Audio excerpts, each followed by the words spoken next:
இந்திய தொல்லியல் துறை, அதான் அந்த பழங்காலத்தை பற்றி ஆராய்ச்சி பண்ணுவாங்களே, அதிகமாக சமஸ்கிருதத்தை பற்றியும் இந்துத்துவாவை பற்றியும் ஆராய்ச்சி பண்ணுவாங்க. அவங்க ரீசெண்டாக கூட ஒரு அறிக்கை கொடுத்துருக்காங்க. ஹிந்துன்ற மக்கள் வந்து 12,000 வருஷத்துக்கு முன்னாடி இந்தியாவில் வாழ்ந்ததாகவும், இந்தியா இந்த மாதிரி 12,000 வருஷத்துக்கு முன்னாடி இந்தியா ஹிந்துன்னு மட்டும் வாழ்ந்தாங்க அப்படின்ட்டு. ஒரு குறிப்பை நோட் பண்ணிக்கோங்க. இந்தியாண்டு அந்த ஒரு வேர்டை ஃபார்ம் பண்ணது ஹிந்துஸ்.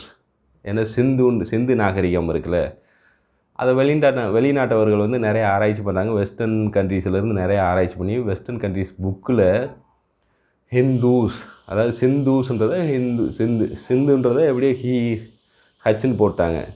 இந்துஸ் அதாவது ஓஓஎஸ்ன்னு போடுவாங்க. HINDOOS ஹிந்துஸ்ன்னு போடுவாங்க.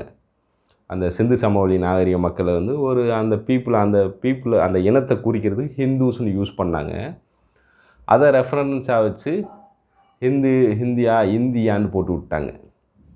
அது எப்போ இந்தியான்னு ஃபார்ம் பண்ணுறாங்கன்னா 1750, அதாவது 1800, கிபி 1800 அந்த வருஷத்துக்கிட்ட தான் இந்தியான்ற வேர்டே உருவாகுது.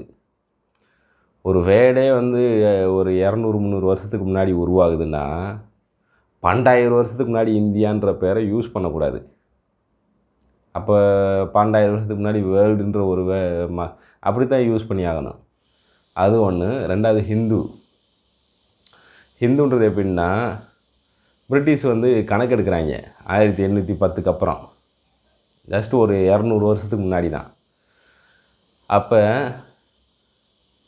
இனக்குழுவாக பிரிக்கிறாங்க. அவங்க வழிபடுற தெய்வத்தை வச்சு இனக்குழுவாக பிரிக்கிறாங்க. அப்போ கிறிஸ்டின் வந்து அவங்களுக்கு தெரியும் வெஸ்டர்ன்ஸில் ஹிஸ்டின், ஏன்னா அவங்க அடிக்கடி வந்து இஸ்ரேலு பாலஸ்தீன் அன்னைக்கிலேருந்தே சண்டை வரப்போ வந்து அவங்க நிலத்தை ஆக்கிரமிக்கிறது, அதில் வந்து முஸ்லீம்ன்ற வேர்டும் தெரியும். ஸோ அவங்க ஆல்ரெடி டிக்ஷனரியில் முஸ்லீம் ஹிந்துன்னு வச்சுருக்காங்க, முஸ்லீம் கிறிஸ்டின்னு வச்சுருக்காங்க. இங்கே வந்து பார்த்தா டிஃப்ரெண்ட்டாக பல தெய்வங்களை வழிபடுறாங்க. ஒருத்தவங்க பார்த்தா சிவனை வழிபடுறாங்க. தமிழ்நாடு சைடு பார்த்தா ஃபுல்லாக முருகன் சிவன் மட்டும்தான். அப்புறம் அவங்களுக்குன்னு ஒரு முன்னோர்கள் வழிபாடு. ஏன்னா ஒவ்வொரு ஊர்லேயுமே முனியப்பன் கருப்புசாமின்னு ஒவ்வொரு ஊர்லேயுமே இருக்கும். நார்த் சைட்லாம் இருக்காது. நார்த் சைட்லாம் வந்துட்டு இப்போ புதுசாக இப்போ லாஸ்ட் ஒரு 10-20 வருஷமாக ஃபார்ம் பண்ணியிருக்கலாம். ஒவ்வொரு ஊர்லேயும் முனியப்பன் கருப்புசாமின்னு இருக்கும். பல தெய்வங்களை வழிபடுவாங்க. அப்புறம் ஆரியர்கள் பார்த்திங்கன்னா விஷ்ணு பெருமாள்னு அவங்க ஒரு புதுசாக வருது. ஆரம்பத்தில் வந்துட்டு வேதங்களை வந்து வித்தியாசமாக எழுதி வச்சுருந்தாங்க, ருத்ரன் அப்படி இப்படின்ட்டு. அப்புறமா தான் ஒன்று சேர்த்து அவங்களே கூட சொல்லியிருப்பாங்க. அது எப்படி சொல்கிறாங்கன்னு பார்க்குறேன். இப்படி பல தெய்வங்களை வழிபடுறப்ப சின்ன சின்ன ஒவ்வொரு ஊராக கண்டுபிடிச்சி என்ன தெய்வம் நீ என்ன தெய்வம், ஆனால் வழிபடுற முறை கிட்டத்தட்ட ஒரு சிமிலாரிட்டி இருந்திருக்கு. நார்த் சைடு வந்துட்டு அந்த வழிபடுற முறைகள் கம்மி தான். தமிழ்நாட்டில் தான் நிறையா வந்து அந்த வழிபடுற முறைகள் தெய்வங்கள் நிறையா இருந்திருக்கு. இதெல்லாம் பார்த்துட்டு என்ன பண்ணிட்டாங்கன்னா, ஓகே இதெல்லாம் வந்துட்டு இவங்கெல்லாம் ஒரே மாதிரி வழிபடுறாங்க அப்படின்ட்டு ஹிந்துன்ற பேரை 1810க்கு அப்புறம் தான் வைக்கிறாங்க. அப்போ 1810க்கு முன்னாடி ஹிந்துன்ற ஒரு வேர்டே கிடையாது. தமிழ்நாட்டில் மட்டும் ஒரு வழிபடுற முறை இருந்திருக்கு. அது கொஞ்சம் நார்த் சைடு கொஞ்சம் பரவி இருந்திருக்கு. இது ஒரு நல்ல ஒரு மக்களை கவர்றதா இருக்கேன்னா, ஆரியர்கள் வந்து இப்படி வழிபடணும் அப்படி வழிபடணும், இதுதான் தெய்வம், இதுதான் வந்து பெரிய தெய்வம் பவர்ஃபுல்லானதுன்னு இந்த ருத்ரன் அப்படி இப்படின்னு சில பேர்களை கொண்டு வந்து முன்வைக்கிறாங்க. அதை ஏற்றுக்கிறல. இப்போ வெள்ளைக்கார பிரிட்டிஷ் கவர்மெண்ட் வந்து ஹிந்துன்ற ஒரு பேர், இது ஃபுல்லாக ஹிந்து மதம் அப்படின்னு பேர் வச்சதுனால ஆரியர்கள் புக்கிலேயே குறிப்பிட்டுருவாங்க. எல்லாத்தையும் இணைச்சி இந்தியான்னு ஒரு பேர் வச்சதுனால நம்ம பொழைச்சிக்கிட்டோம். அதே மாதிரி எல்லா தெய்வங்களையும் ஒன்றா சேர்த்து ஹிந்துன்ற ஒரு பேர் வச்சதுனால நம்ம பொழைச்சிக்கிட்டோம். அதாவது பொழைச்சிக்கிட்டோம் அப்படின்றதே அவங்க குறிப்பிட்டிருப்பாங்க. பார்த்துக்குங்க, பொழைச்சிக்கிட்டோம். அவங்களோட நோக்கம் அதுலேயே தெரிஞ்சிடும். அதுக்கு முன்னாடி இப்போ தொல்லியல் துறை குறிப்பிட்டிருந்தா தமிழ்நாடு முன்னுதாரணமாச்சு, தமிழர்கள் வாழ்ந்தாங்க, அதைத்தான் குறிப்பிட்டிருக்க முடியும். 2000 வருஷத்துக்கு முன்னாடி ஹிந்துன்ற ஒரு மக்கள் வாழ்ந்தாங்கன்னா அதில் வந்துட்டு வரலாற்று அழிப்பு தான். இப்போ இன்னொன்று பார்த்தீங்கன்னா, அந்த தொழில் துறையில் பார்த்தீங்கன்னா 16 பேரில் தமிழ்நாட்டு மக்கள் ரொம்ப இல்லை, மேஜாரிட்டி மக்கள் யாருன்றது நம்மளுக்கு நல்லாவே தெரியும். இப்போ இளங்கோவன் போன்றவர்கள்லாம் வந்து வலியுறுத்துகிறாங்க தமிழக மக்களை ஒருத்தரை சேர்த்துக்கிறணும் அப்படின்ட்டு. தமிழ்நாட்டிலேருந்து ஒரு சேர்த்துக்கணும், தமிழ்நாட்டிலேருந்து யாரை சேர்ப்பாங்கன்னு தெரியும். திமுக தலைமையில் ஒரு தொழில் துறை உருவாக்குனாங்களே, தமிழ்நாடு கவர்மெண்ட் செப்பரேட்டாக உருவாக்குனாங்களே, அந்த தமிழ்நாடு கவர்மெண்ட்டில் நாகசாமின்னு ஒருத்தர் தலைவர், அந்த தலைவர் தான் வந்து அந்த நாகசாமின்னு ஒருத்தர் தமிழ்நாடு தலைவர், தொழில் துறை தலைவர், அவர் எழுதியிருக்காரு. திருக்குறள்லேருந்து எல்லாமே சான்ஸ்கிரிட்டை காப்பி பண்ண தான். சான்ஸ்கிரிட்டுன்றது ஒரு 300 வருஷத்துக்கு முன்னாடி இருந்த ப்ரூஃபு கிடையாது. பேச்சு வழக்கில் இருந்ததாக வந்து 300 வருஷத்துக்கு முன்னாடி, அதாவது புக்கு ரிட்டனாக வந்து 300 வருஷத்துக்கு முன்னாடி கிடையவே கிடையாது. நம்மளுக்கு புக்கு 3000 வருஷத்துக்கு முன்னாடி ரிட்டன் புக்கு கிடச்சிருக்கு. அதைத்தான் நம்ம ஆதாரமாக வச்சுக்கணும். ஒரு 200 வருஷத்துக்கு முன்னாடி ஒருத்தன் புக்கு எழுதிட்டு சான்ஸ்கிரிட்டு ஒரு 50,000 வருஷமாக இருக்குன்னா, அந்த 200 வருஷத்துக்கு முன்னாடி ஒருத்தன் எழுதுன வச்சு நம்ம ப்ரூஃப் இருக்காது. அப்படி பார்த்தா தொல்காப்பியத்தில் 20,000 30,000 வருஷம் போட்டிருக்கு. 3000 வருஷத்துக்கு முன்னாடி கிடச்ச புக்கில் அதை வச்சு ரெஃபரன்ஸ் பண்ணி தமிழ் வந்து 50,000 அப்படிலாம் சொல்லக்கூடாது. அந்த புக்கு எத்தனை வருஷமாக முன்னாடி எழுதியிருக்காங்க? 3000 வருஷம். இந்த புக்கு 300 வருஷம். இப்படி தான் வந்து வரலாறை வந்து நிறைய திரிக்கிறாங்க. போன வருஷம் எவனாவது ஒருத்தர் எழுதி வச்சுருப்பான், அதை ஒரு 50 வருஷம் கழிச்சு ரெஃபரன்ஸ் பண்ணி பாருங்கள், ஒரு 50 வருஷத்துக்கு முன்னாடி இந்த புக்கு கிடச்சிருக்கு, இந்த புக்கில் என்ன போட்டிருக்குன்னா சான்ஸ்கிரிட்டு ஒரு 50,000 வருஷம், உலகத்தில் உருவான குழந்தை பேண்டு சான்ஸ்கிரிட்டில் கற்றுச்சின்னு ஒரு 50 வருஷத்துக்கு முன்னாடி எழுதி வச்சுருக்கான். இது பழமையான புக்கு, 50 வருஷத்துக்கு முன்னாடி புக்கு.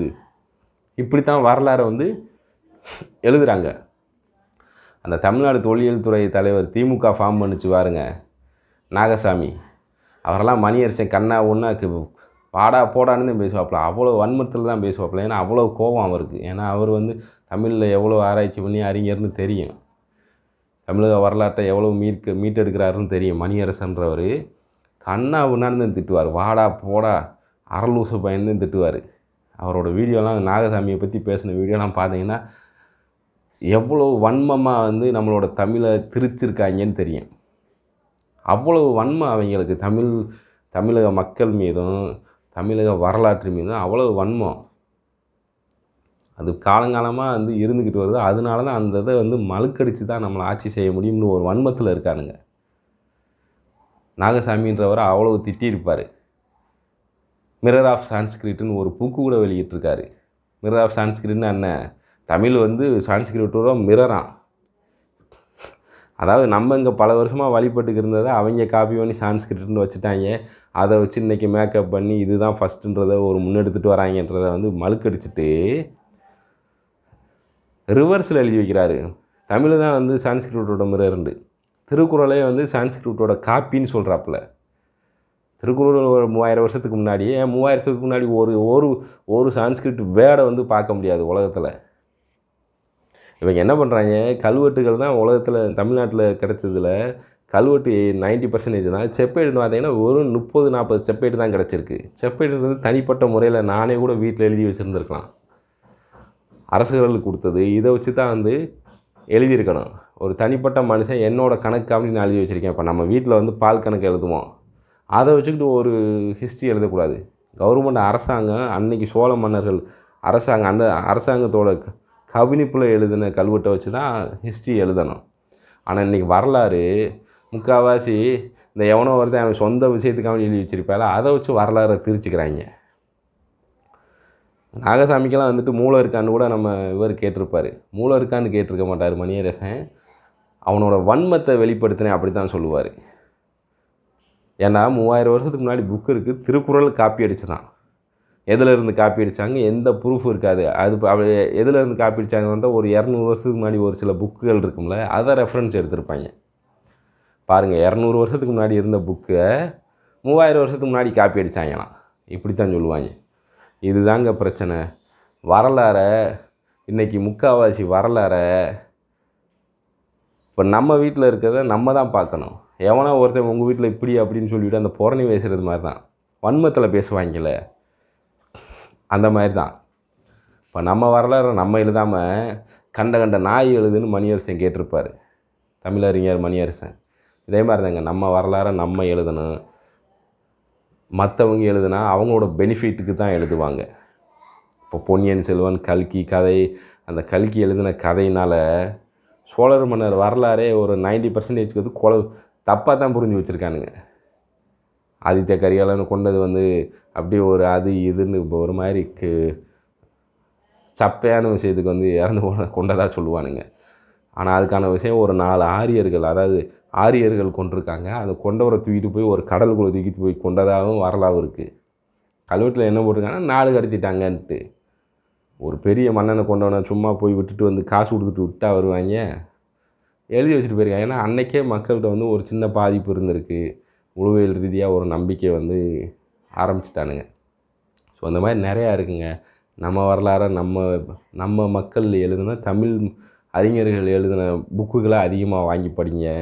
இந்த வேள்பாரி, அப்புறம் பொன்னியின் செல்வன், இந்த மாதிரி அந்நியர்கள் வன்மத்தோடு எழுதுன மிரர் ஆஃப் சான்ஸ்கிரிட் பாருங்கள். நாகசாமி, தமிழ்நாடு கவர்மெண்ட், திமுக கவர்மெண்ட்டு ஒரு குரூப்பை ஃபார்ம் பண்ணுது. அந்த தலைவர் தமிழ்நாடு சம்மந்தப்பட்ட தமிழை எதை தூக்கி பிடிக்குமோ, தமிழ்நாடு எதை தமிழ்நாடு கவர்மெண்ட் தானே, தமிழ்நாட்டுக்கு தமிழை தூக்கி பிடிக்கிற விஷயங்களை தானே எழுதி வைக்கணும்.